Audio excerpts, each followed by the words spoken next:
1ನಲ್ಲಿ ಸುಮಾರು 105ಕ್ಕೂ ಹೆಚ್ಚು ಕಮ್ಯುನಿಟಿಗಳು ಬರ್ತವೆ. ಶೆಡ್ಯೂಲ್ 2A ಸುಮಾರು 95ಕ್ಕೂ ಹೆಚ್ಚು ಕಮ್ಯುನಿಟಿಗಳು ಬರ್ತವೆ. 2Bನಲ್ಲಿ ಮುಸ್ಲಿಮರು ಕೂಡ ಬರ್ತಾರೆ, ಬೇರೆ ಬೇರೆ ಕಮ್ಯುನಿಟಿ ಜೊತೆಗೆ ಮುಸ್ಲಿಮರು ಕೂಡ ಬರ್ತಾರೆ. ಸೊ ಈ ವ್ಯವಸ್ಥೆಯಲ್ಲಿ ಅವ್ರಿಗೆ ಕೊಡ್ತಕ್ಕಂಥದ್ದನ್ನು ಅವ್ರು ಯಾವಾಗಲೂ ಖಂಡನೆ ಮಾಡ್ತಕ್ಕಂಥದ್ದು, ಯಾವಾಗಲೂ ಮುಸ್ಲಿಂ ವಿರೋಧಿ ಮಾಡ್ತಕ್ಕಂಥದ್ದು ಬಿಟ್ಟರೆ ಬೇರೆ ಏನು ವಿಷಯ ಇಲ್ಲ ಅವರಿಗೆ.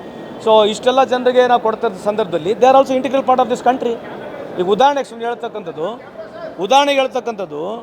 R they not part of this country? ಅದು ತಪ್ಪೇನಿದೆ? ಕೊಡೋದ್ರಿಗೇನು ತಪ್ಪಿದೆ? ಅವ್ರಿಗೆ ಅಷ್ಟೇ ಮಾಡಿದ್ದೀವಿ ನಾವು, ಎಲ್ಲರಿಗೂ ಮಾಡಿದ್ದೀವಿ. 205 ಜನ ಬೇರೆ ಕಮ್ಯುನಿಟಿಗಳಿಲ್ವಾ? ಈಗ ಶೆಡ್ಯೂಲ್ 1ನಲ್ಲಿ, ಶೆಡ್ಯೂಲ್ 2Aನಲ್ಲಿ ಭಾಳಷ್ಟು ಜನಕ್ಕೆ ಇದೇ ರೀತಿ ಇದೆ. ಸುಮಾರು 200ಕ್ಕೂ ಹೆಚ್ಚು ಸಮುದಾಯಗಳಿದ್ದಾವೆ. ಸೊ ನಾವು ಮುಸ್ಲಿಂ ಅಂತ ಕೊಟ್ಟಿಲ್ಲ, 2B ಕ್ಯಾಟಗರಿಯಲ್ಲಿ ಕೊಟ್ಟಿದ್ದೀವಿ.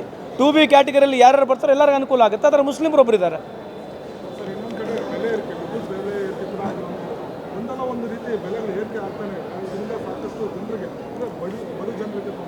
ಅಲ್ಲ, ಈಗ ನೀವು ಕೇಳ್ತಕ್ಕಂಥದ್ದು 36 ಪೈಸೆ ಜಾಸ್ತಿ ಆಗಿದೆ ಪರ್ ಯೂನಿಟ್ ಅಲ್ವಾ?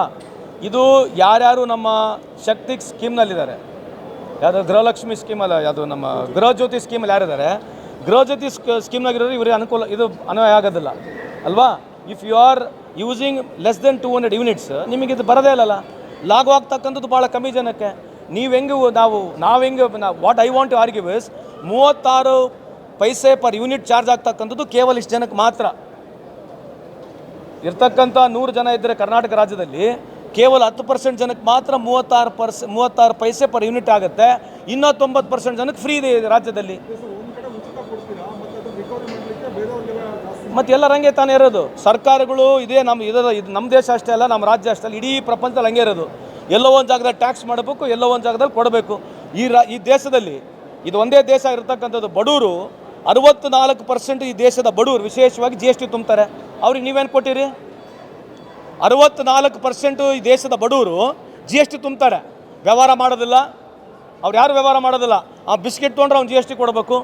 ಖಾರ ಪುಡಿ, ಚಟ್ನಿ, ಗುರಾಳ್ ಪುಡಿ, ಮೊಸರು, ಅರಿಶಿನ ಪುಡಿ, ತೆಂಗಿನಕಾಯಿ, ಯಾವುದೇ ಒಂದು ವಹಿವಾಟದಲ್ಲಿ ಇಂಡೈರೆಕ್ಟ್ಲಿ ಅವನಿದ್ರೆ ಅವನು GSTಗೆ ಅವ್ನು ಕಾರಣ ಆಗ್ತಾನೆ. ಆ GST ದುಡ್ಡು ನೀವು ತೊಗೊಂಡಿದ್ದೀರಿ, ಇಡೀ ದೇಶದಲ್ಲಿ ನೀವು ತೊಗೊಂಡಿದ್ದೀರಿ, ಅವರಿಗೆ ಅನುಕೂಲ ಮಾಡಿಕೊಟ್ಟಿದ್ದೀರಿ. ಮೊನ್ನೆ ನೀವು 12 ಲಕ್ಷವರೆಗೆ ಯಾರು ಇನ್ಕಮ್ ಟ್ಯಾಕ್ಸ್ ಯಾರು ದುಡಿತಾರೆ ಅವನಿಗೆ ನೀವು ಫ್ರೀ ಮಾಡಿಕೊಟ್ರಿ, ವಿ ಆರ್ ಹ್ಯಾಪಿ. ಬಟ್ ಇವ್ರಿಗೆ ಯಾಕೆ ಮಾಡಬಾರ್ದು? GST ಇವ್ರಿಗೆ ಯಾಕೆ ಕಮ್ಮಿ ಮಾಡಬಾರ್ದಾಗಿತ್ತು ಅಲ್ಲ? Let me complete this. ಎರಡನೇದು, ಮೊನ್ನೆ ತಾನೇ ನೀವು ಕೇಂದ್ರ ಸರ್ಕಾರದಲ್ಲಿರ್ತಕ್ಕಂಥ ನಿರ್ಮಲಾ ಸೀತಾರಾಮರವರು 16 ಲಕ್ಷ ಕೋಟಿನ ನಾವು ರೈಟ್ ಆಫ್ ಮಾಡಿದ್ದೀವಿ ಅಂತ ಹೇಳಿ, ರೈಟ್ ಆಫ್ ಮಾಡಿದ್ದಾರೆ ಅಂತ ಹೇಳಿದ್ದಾರೆ. ಮತ್ತು ಇದ್ರ ಬಗ್ಗೆ ಯಾಕೆ ಚರ್ಚೆ ಆಗಬಾರ್ದು? ಮತ್ತು ಈ 64% ಬಡವರು GST ದುಡ್ಡು ತುಂಬ್ತಾ ಇದ್ದಾರಲ್ಲ, ಇವತ್ತು 50 ಲಕ್ಷ ಕೋಟಿ ಕೇಂದ್ರ ಸರ್ಕಾರಕ್ಕೆ ಆಗ್ತಾಯಿದ್ರೆ ಬಡವ್ರ ದುಡ್ಡಿಲ್ಲ ಅದರಲ್ಲಿ. ಮತ್ತು ಬಡವ್ರ ದುಡ್ಡು ಕೂಡ ನೀವು ರೈಟ್ ಆಫ್ ಮಾಡಿ, ಬೇಡ ರೈಟ್ ಆಫ್ ಮಾಡಿ ನೋಡೋಣ. ಯಾವುದನ್ನ ಒಂದು ಬಡವರು ಸಾಲ ರೈಟ್ ಆಫ್ ಮಾಡ್ತೀರಾ? ಯಾರನ್ನ ಬಡವರು ಯಾರನ್ನೊಬ್ಬನ ವಿಶೇಷವಾಗಿ ಸೆಂಟ್ರಲೈಸ್ ಬ್ಯಾಂಕ್ನಲ್ಲಿ ಅವನು ಲೇಟ್ ಮಾಡಿದ್ರೆ ಮನೆಗೆ ಹೋಗ್ತೀರಿ, ನೋಟಿಸ್ಗಳು ಕೊಡ್ತೀರಿ, ಮನೆ ಜಪ್ತಿ ಮಾಡ್ತೀರಿ, ಅವನ ಆಸ್ತಿಗಳನ್ನ ಮಠಗಳನ್ನ ಮಾಡ್ಕೊಳ್ತೀರಿ. ಇಲ್ಲಿ NP ಆಗಿದೆ, ನಾನ್ ಪರ್ಫಾರ್ಮಿಂಗ್ ಅಸೆಟ್ ಆಗಿರ್ತಕ್ಕಂಥದ್ದು ಕೂಡ ನೀವು 18 ಲಕ್ಷ ಕೋಟಿ NP ಆಗಿರ್ತಕ್ಕಂಥದ್ದು ಕೇವಲ 2 ಲಕ್ಷ ರಿಕವರಿ ಮಾಡ್ಕೊಂಡು 16.5 ಲಕ್ಷ ಕೋಟಿ ಇವತ್ತು ನೀವು ಅವರಿಗೆ ರೈಟ್ ಆಫ್ ಮಾಡಿದ್ದೀರಿ. ಇದ್ರ ಬಗ್ಗೆ ಯಾಕೆ ಚರ್ಚೆ ಮಾಡಬಾರ್ದು? ಅದಕ್ಕೆ ಸಂಬಂಧ ಇಲ್ಲ.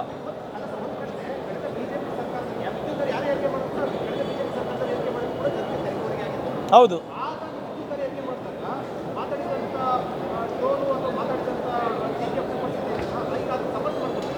ನಾನಂತೂ ಟೀಕೆ ಮಾಡಿಲ್ಲ.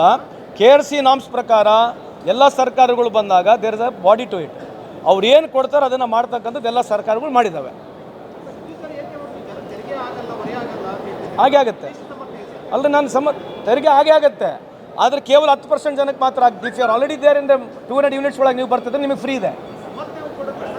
ಅಲ್ಲಲ್ಲ, ಸಮರ್ಥನೆ ಅಲ್ಲ, ನಾನು ಅದ್ರ ಬಗ್ಗೆ 2 ಸಮರ್ಥನೆ ಮಾಡ್ತಿಲ್ಲ.